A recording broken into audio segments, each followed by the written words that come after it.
सबै कुरा एकैचोटि कसले पो जान्दछ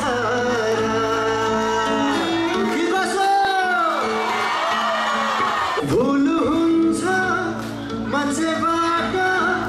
माफी पनि दिनु पर्छ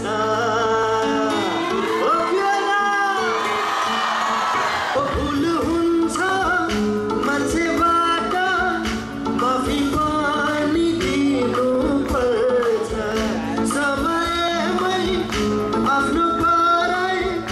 मनको मित चिन्नु पर्छ मैले सुख दिन नसके पनि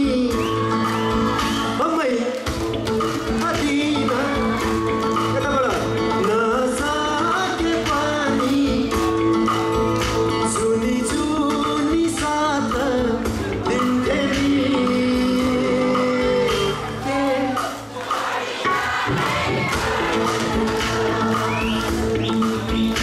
के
दिन्छु भनेर तर म आफै सरप्राइज भएँ अब एउटा सम्मान भने त बेला ठाउँ ठाउँमा बोलाइन्छ एउटा सिनियर आर्टिस्ट हो म 25 इयर्स भयो मैले सिनेमामा काम गर्न सुरु गरेको तर हरेक ठाउँमा जाँदा केही अब दोसरा उडाइन्छ अथवा केही गरिन्छ still I am working I like to be energetic तर त्यसो गर्दाखेरि होइन यो त एउटा चलन हो भन्ने ठान्छु तर यो तरिका जुन उहाँहरूले मलाई सम्मान गर्नु यो चाहिँ it's great I love it अनि त्यही हो कि यहाँसम्म बोलाएर उहाँहरूले अनि सबैभन्दा ठुलो कुरा त मलाई यहाँ सबैजना नेपालीहरूको कम्युनिटी अब यो महासङ्घ भएर होला सायद कम्युनिटी यति धेरै मलाई मिलेको जस्तो लाग्यो बाहिर देखिए पनि मिलेको जस्तो चाहिँ लाग्यो है मलाई त्यही कारण त्यो पनि एकदमै राम्रो लाग्यो असाध्यै थ्याङ्क यू सो मच भाइ बहिनीहरूलाई अनि थ्याङ्क यू दिपजी थ्याङ्क यू रिदाजी अनि थ्याङ्क यू सबै महासङ्घको सदस्यहरू र त्योसँग सम्बन्धित सबै सङ्घ संस्थाहरूलाई धन्यवाद थ्याङ्क यू तपाईहरु सबैजना धेरै धेरै धन्यवाद हाम्रो तर्फबाट नि आमन्त्रित कलाकारलाई धेरै धेरै धन्यवाद दिन्छ थ्याङ्क यू सो मच